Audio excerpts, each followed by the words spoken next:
I know that for a lot of people, feeling left behind in life is something that some people don't like to acknowledge. When you feel left behind, not necessarily that you are left behind, though, but you Right. just feel that you are left behind. Yeah. It's not a feeling that a lot of people like to acknowledge, because everyone on social media is just putting out like their best. I'm doing good. Everything is working for me. You cannot just follow people that maybe we're your classmates. Right. So you see what they are up to, and then you just sit back sometimes and you think about, okay, what's am I going on doing? with me?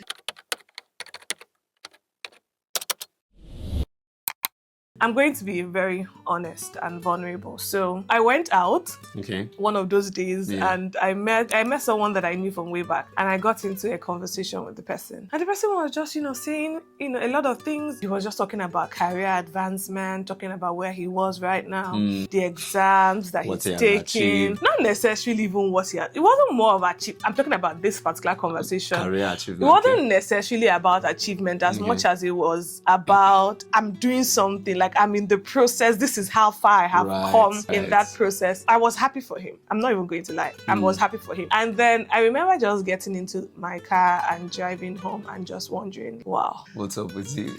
What am I doing with my life? It doesn't make it easier that we live in a generation where there is very early success. I don't know, maybe I'm the one that just seeing it like this, but I just feel like there is so much of early success. Like everyone is everyone is figuring out their life. Now, the girl that I was following on YouTube, and I was drawing so much inspiration from her. I loved the way she communicated. She's a woman of faith and all of that. I was watching a video. She just said, oh, I'm turning 25. I'm like, what? You're just turning 25.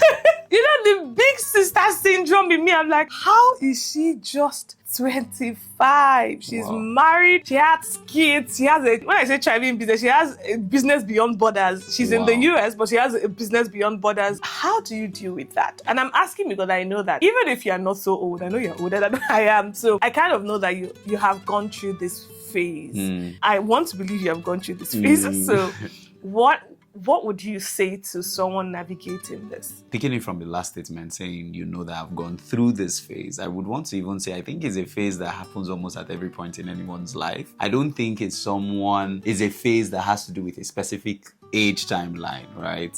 This is me saying, you can even find someone in his 40s and he meets his contemporary at their 40s and he also could be feeling left behind, right? That's why people don't make school reunions. Oh, exactly. But for me, are there times where I have felt that way? Oh, yes. I don't know if I'll say the sad side or the downside to that reality is that if you're not careful, it can take you to a place of depression. If you're not careful, it can take you to a place where if you don't watch depression will begin to gradually start, brooding, being ungrateful, ingratitude. Yes, exactly. And you become suddenly blind to even the little progress you've made, right? And if you are not careful, for some people, it can begin to lead to gradual resentment towards that person, right? Where you don't want to even come close to that person again. You don't want to have those kind of conversation with that person again. And gradually, if you're not watchful, you start seeing yourself live in subtle jealousy, subtle envy. That's how it just grows and grows and grows. For me, I know that while that is also somehow a necessary feeling that can boost motivation for some people, if you're not careful, it can be a tool the devil can use against you. One thing the Holy Spirit that made me realize is that we don't have the same journey in destiny, right? I can only say you're ahead of me when we're going the same place. If we are not headed the same direction, you're not actually ahead of me. I remember I was driving my car one day, and while I was driving, I just saw someone who was also driving. The person overtook me, right? And that impulse of you overtaking me. Yeah, let's do this. Let's race. Yes, and then I had to fire up, and I was trying to overtake the person, and the person noticed that we were doing a subtle competition of who is ahead, and while I was trying to overtake, I missed my turn. Are you serious? It dawned on me that I missed my direction because I was focused on trying to be ahead of this person. But when I am focused on my direction, I'll realize that competition wasn't necessary because we are not going the same path. My consolation when I feel that way is I tell myself, thank God for you, but where am I really going? If where you are going and the advancements you're making is where I am going, then I can now probably want to glean positive motivation. But when I'm coming to realize that destiny is unique, our journey is unique, where I'm going is unique, who God is making me become is not exactly who He's making you become. Yeah. Then I begin to appreciate my own process of making, of becoming, of journeying, right? So that I don't start focusing on trying to do what you're doing and miss my turn to my own destination. I get that, right? And that's such a beautiful answer you just gave, right? A beautiful perspective that I probably did not. I mean, you're racing with someone and all of a sudden you miss your turn. That's a learning. I don't know, but I just feel like that's a learning curve, right? What about a situation where your focus is not necessarily a person? I don't think my focus has ever been a person. You know, talking about the place of jealousy, and I'm trying to find the word. Feeling like you're not doing anything. It's not necessarily just I'm trying feeling to that, compete or anything, but yes, I just feel like there is so much people are capacity doing that I things have, and I'm not getting the maximize avenue to express or to just maximize who I am. And when I see people living their lives in the full potential, and now I'm not just talking about, you know, things like life marks, you know, the way they say landmarks. I'm not talking about marriage, I'm not talking about kids now, but when you just feel like there is so much inside of you that you can express, but you just feel like I'm not expressing it. I can't be that, but why am I not doing that? Okay, so this is also me taking it on the other side of the coin, like you said, which is now taking it from a positive, where I'm seeing, you know, because the other side I shared was just the negative tendencies to that, which of course I know it's not even within the confines of your conversation, but the devil can make people see that other side, which I just earlier shared. But this other positive side is where you feel provoked and you're like, you're joking. The truth is, I like to have those kind of people in my space because I like people to make me also be on my toes to know that you are joking. I like it. So on that note, I get it where you feel like you're not really doing a lot. What are you doing? You're joking. It boils down to, personally, I begin to ask myself deeper questions. What are the things I can start doing within my space to express? What can I start doing? And then sometimes, from what you even said, I can hear that, what about the times where you feel you have limitations, but you can do more? Identify those limitations. What are really the limitations, right? And then another thing is, what we think are limitations, are they really limitations or are they part of the phase of our journey? That's where discernment and wisdom comes into play. What we might be calling limitation, could it just be a part of the process for us? David was in the bush taking care of the sheep of his father, and he would have loved to go to battle, but the father didn't want him to go to battle. The father wanted him to stay in the bush. So there was nothing that gave him an expression to go to battle. He was just in the bush taking care of the sheep that his father committed to him. Now, while that may seem in a way to be like a limitation to expressing or doing more of what he would want to do, it was also a phase that he was in, because in that phase he killed the lion, he killed the bear. Because sometimes, yes, I get that thing of limitation. I tell people, number one, identify your limitations. If they are within your control, take them out. Our limitation sometimes is even us. You're too indisciplined.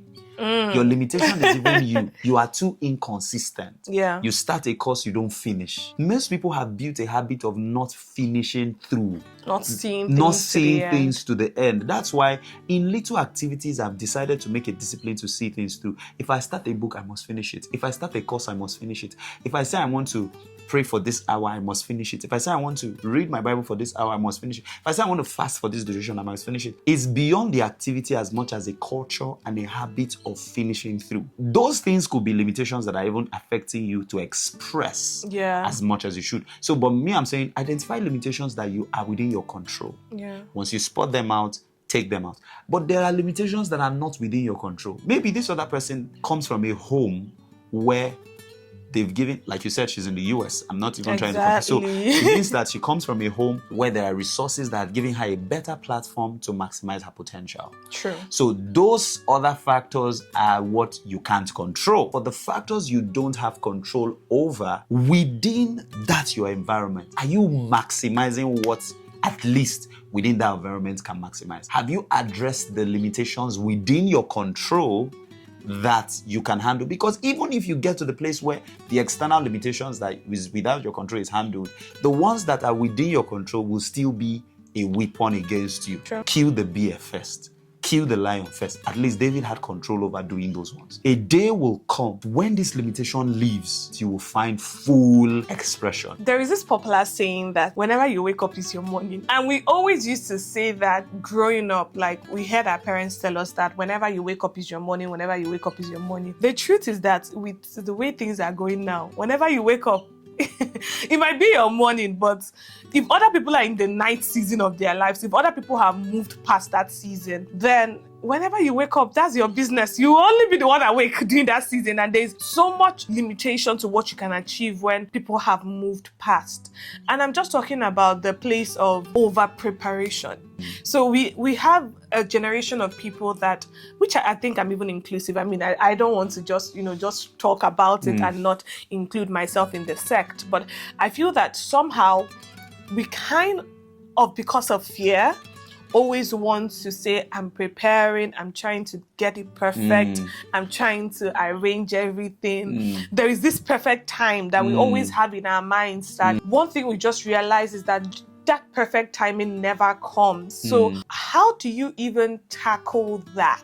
I want to manifest. I want to find fulfillment in the things that the Lord has, in the treasures the Lord has deposited inside of me. But I'm also scared. I don't know if this is the perfect timing. Just talking about, divine timing and taking advantage of divine timing. First of all, right, I don't believe that whenever you wake up is your morning. I personally don't believe that.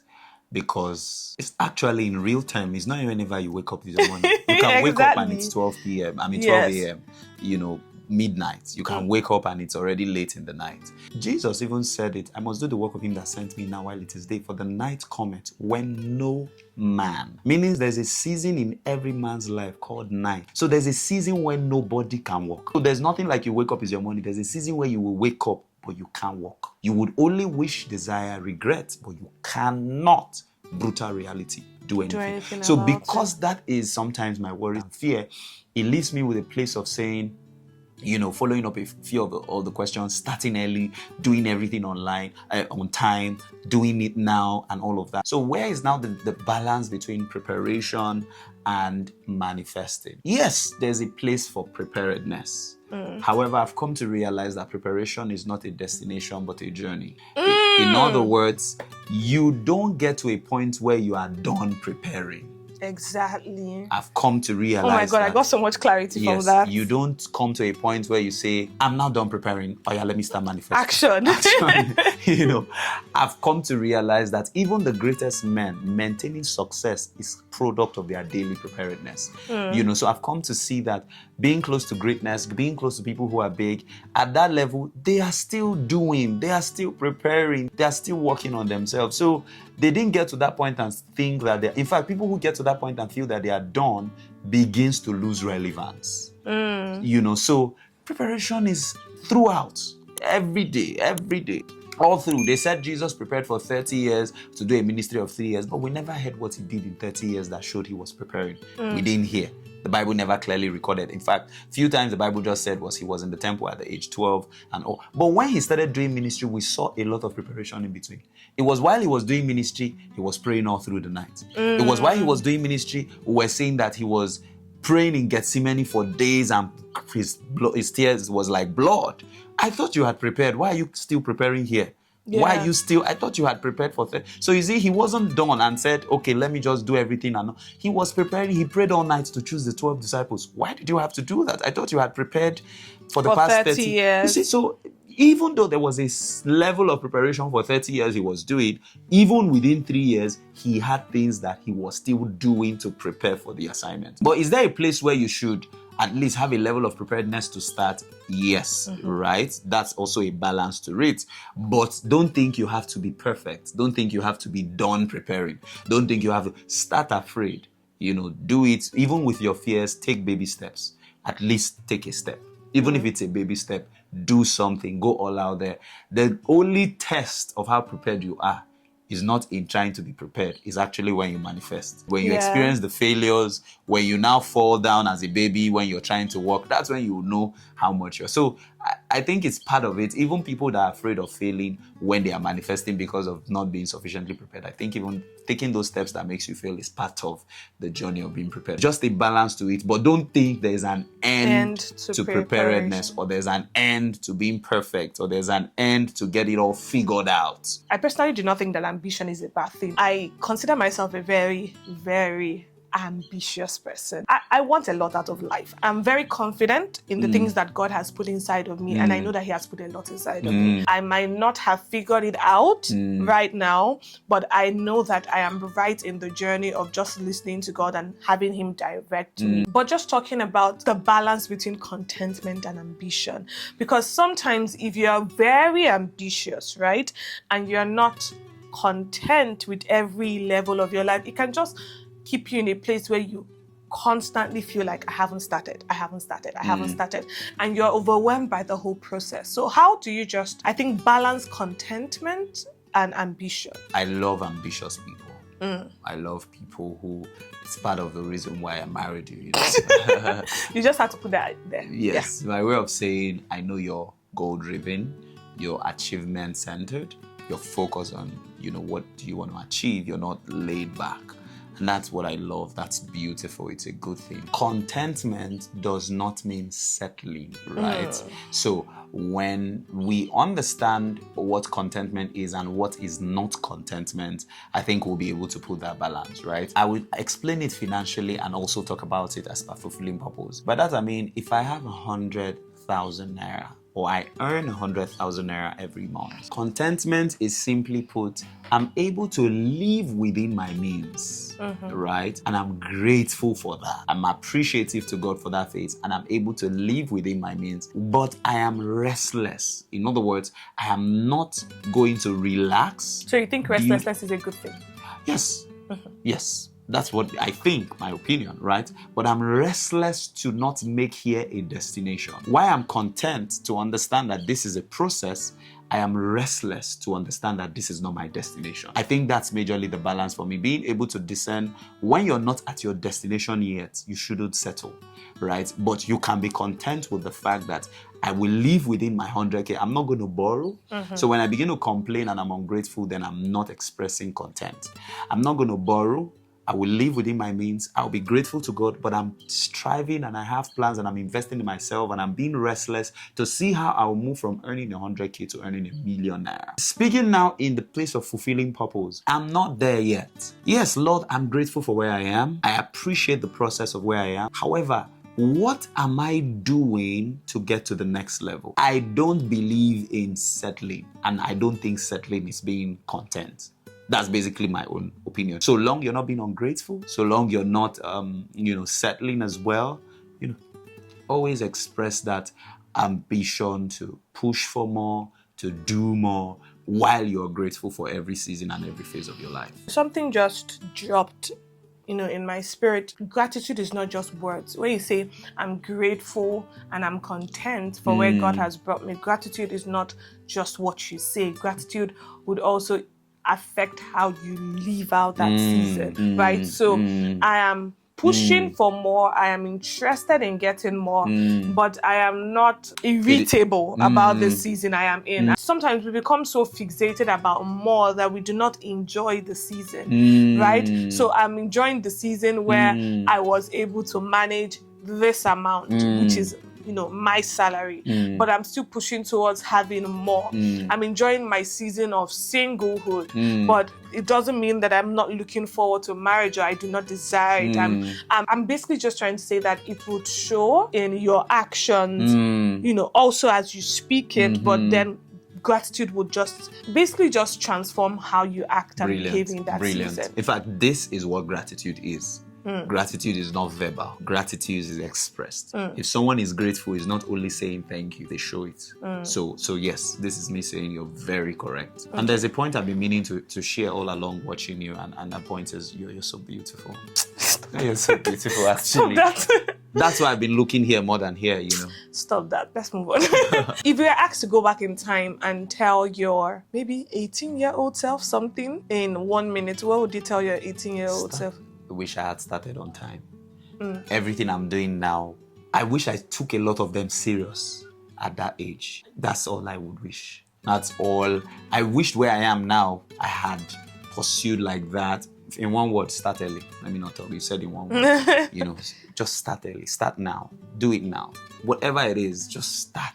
How about you? What would you have told your younger self? I probably would have just told my younger self to believe more in yourself. Maybe 2 things. Believe more in yourself, and you don't have to have everything, but you have something. There is a sermon that I don't think I would ever forget. It was preached by our pastor, Pastor Jerry, and he said, such as I have. You know, silver and gold, they did not have, but they had something. I just wish that I believed in what I had. And I understood that it was something, because everyone you see and you admire, they are using such as they have. But you have such as you have. It was even something growing up in the East, growing up in a patriarchal society, was something that was questioned more than appreciated. And that's my ability to have my voice and my thoughts. I didn't even think that that was a superpower until, you know, way older, right? So I just wish that I knew that that was my such as I have. Yeah. Brilliant, brilliant. Thank you guys so much. Thank This you. was actually supposed to be a conversation between me, my husband and I. We were supposed to just do this, but then I just decided that I was going to put on the camera and just share, because I know that a couple people would probably be where I am, and I hope this conversation helped you. Give this video a thumbs up, share this video, make sure you share this video to someone. I strongly believe that there is someone out there that will find value of this video. Subscribe to my channel, and yeah, thank you guys for watching. Thank you. Share your thoughts. Just share. We can have a conversation in the comment section as always, so share your thoughts. Thank you. And bye for now. Bye.